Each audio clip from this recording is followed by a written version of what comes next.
केंद्रीय गृह मंत्री अमित शाह ने जम्मू कश्मीर विधानसभा चुनावों के लिए भारतीय जनता पार्टी का चुनावी घोषणा पत्र जारी किया है और शाह 2 दिवसीय दौरे पर शुक्रवार दोपहर जम्मू कश्मीर पहुंचे, जिसके बाद अमित शाह ने पार्टी का संकल्प पत्र जारी करने के बाद कहा कि आज़ादी के समय से ही हमारी पार्टी के लिए जम्मू कश्मीर का ये भूभाग बहुत महत्वपूर्ण रहा है और आज़ादी के समय से ही हमने इस भूभाग को हमेशा भारत के साथ जोड़े रखने के लिए प्रयास किए। पंडित प्रेमनाथ डोगरा से लेकर श्यामा प्रसाद मुखर्जी की शहादत तक ये पूरा संघर्ष पहले भारतीय जनसंघ और फिर भारतीय जनता पार्टी ने आगे बढ़ाया, क्योंकि हमारी पार्टी मानती है कि जम्मू कश्मीर हमेशा से भारत का हिस्सा है और रहेगा। वहीं 2014 तक जम्मू कश्मीर पर हमेशा आतंकवाद और अलगाववाद की परछाई रही। यह हमेशा जम्मू कश्मीर को अस्थिर करते रहे और सभी सरकारों ने एक प्रकार से तुष्टीकरण की पॉलिटिक्स से जम्मू कश्मीर को डील किया। पहले यहाँ अलगाववादियों के सामने सरकारें नतमस्तक हुआ करती थीं और बीते 10 साल में यहाँ शांति रही और विकास हुआ। आपको बता दें कि 370 और 35A खत्म करना ऐतिहासिक फैसला रहा और अब ये दोनों अतीत बन चुके हैं, उनकी अब कभी वापसी नहीं हो पाएगी। 2014 से 2024 तक जम्मू कश्मीर के लिए स्वर्णिम काल रहे। धारा 370 और 35A अब पास्ट बन चुका है, वो हमारे संविधान का हिस्सा नहीं है। इस बात का पूरे भारत और जम्मू कश्मीर की जनता को आनंद है, क्योंकि धारा 370 ही वो कड़ी थी जो कश्मीर के अंदर युवाओं को उनके हाथ में पत्थर और हथियार पकड़ाती थी। आज मोदी जी के नेतृत्व में जम्मू कश्मीर में विकास के क्षेत्र में बहुत सारे काम हुए हैं। उन्होंने आगे बात करते हुए कहा कि पहले यहाँ डेमोक्रेसी 3 परिवारों में ही सीमित होकर रह गई थी।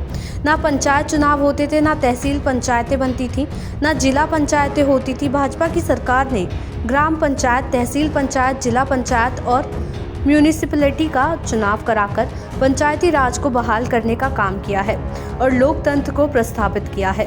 उन्होंने बात करते हुए आगे कहा कि मैं राहुल गांधी जी से पूछना चाहता हूं कि आप देश और जम्मू कश्मीर की जनता के सामने स्पष्ट करिए, आपके मौन धारण करने से कुछ नहीं होगा।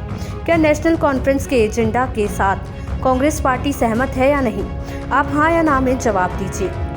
आपको बता दें कि जम्मू कश्मीर के लिए भाजपा की ओर से जारी किए गए संकल्प पत्र में 25 संकल्प शामिल हैं। इसमें कहा गया है कि अटल आवास योजना के माध्यम से भूमिहीन लाभार्थियों को जमीन का मुफ्त आवंटन किया जाएगा। साथ ही वृद्धावस्था, विधवा और विकलांगता पेंशन को 3 गुना बढ़ाया जाएगा। हिंदू मंदिरों और धार्मिक स्थलों का पुनर्निर्माण और जीर्णोद्धार किया जाएगा। बिजली और पानी सहित सभी मूलभूत सुविधाओं का विकास किया जाएगा। वहीं टेररिस्ट हॉटस्पॉट से राज्य को टूरिस्ट स्पॉट बनाया जाएगा।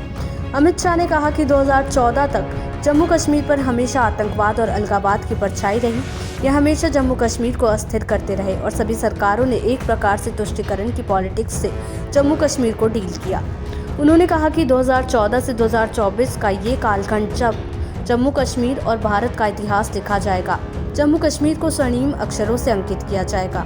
ये 10 साल जम्मू कश्मीर के लिए शांति और विकास के रहे हैं, सुशासन के रहे हैं। इस 10 साल में राज्य मैक्सिमम टेररिज्म से मैक्सिमम टूरिज्म की ओर शिफ्ट हुआ है। केंद्रीय गृह मंत्री ने कहा कि मैं राहुल गांधी जी से पूछना चाहता हूं कि आप देश और जम्मू कश्मीर की जनता के सामने स्पष्ट करिए, आपके मौन धारण करने से कुछ नहीं होगा। देश दुनिया की ऐसी ही तमाम खबरों के लिए देखते रहें समय डिजिटल।